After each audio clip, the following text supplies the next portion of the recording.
Ito naman ang gagawin natin, impact battery yan. Si Sir pinadala niya yung unit, battery, pati charger yan. Kasi ang sabi ni Sir, double check ko na kung ano ang problema kung unit o yung charger o yung battery.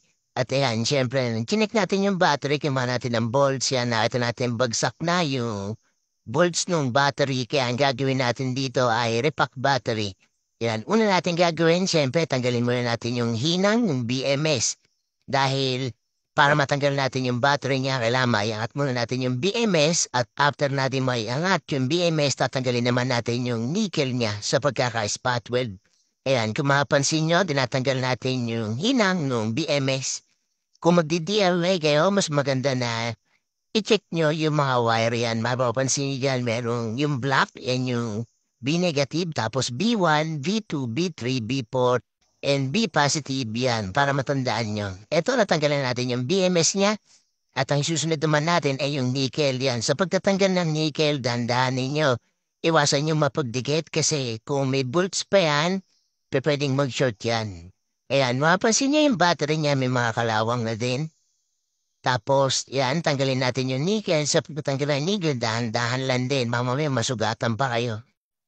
Sa magtatanong ng location ng shop, Tangos, Baliwag, Bulacan, kung ipipin nyo, OSIB, Tangos, Baliwag, Bulacan. Pag nasa OSIB ka natin, ka na sa tapat, may kita mo na yung shop natin dyan, JM Repair Shop. At ito na, tanggalan natin yung nickel. Siyempre yan, tanggalan natin yung battery. Tapos, check natin yung capacity ng battery niya. Kung mapapansin nyo, yung capacity ng battery niya ay 1,500 mAh. Yan, ang total capacity niyan ay 3,000 mAh or 3.0 AH.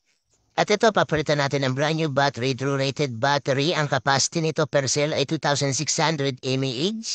Yan, kung series connection 5S, 2P, yan mag-a-add yung capacity niya. Kung 2,600 mAh per cell, mag-a-add pa siya ng 2,600 mAh. Ang total capacity niya ay 5,200 mAh or 5.2 AH. Yan, kung makapansin nyo, mas mataas na siya dun sa dating battery.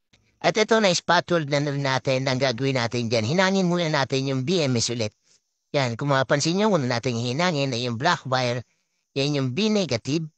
After nyan, makikita nyo doon sa BMS, minalagay dyan ang B1. Yun naman ang susunod natin na hihinangin. And tuloy-tuloy lang yan. B1, B2, B3, B4, and B positive. At ayan natin yun na spot weld na natin. Assembly na natin to. Kuha na muna natin ang bolts para makita natin. Yan natin yan naman, 18.1. Sa battery na brand new, yan naka-nominal voltage pa yan. Kaya pagdating sa inyo ng unit, yan, i-charge nyo pa yan, ipo-full charge niya. Minsan kung hindi naman nagmamadali ang ginagawa natin, charge na natin yan para pagdating din kay Sir, yan. Full charge na yung battery. At ito natin yan naman, iakabit na natin yung barley paper side by side yan. Nilalagay din natin yan para dun sa case yan, hindi siya kakalog-kalog. Pangalawa, pwedeng protection na rin yan para yung nickel yan, hindi kagad karawangin. At ito natin yan naman, kinabitan natin yung battery, assemble na natin. After nating ma-assemble, syempre, testingin natin sa unit yan.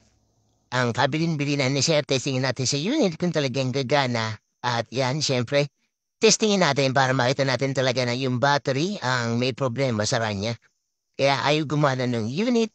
At ito natin yan naman, ina-assemble na natin. After natin assemble, ito na, the moment of truth, testingin natin. At ayan, ato nyo, power, gumagana na, reverse forward, at okay na tong impact ni Sir. Bye-bye!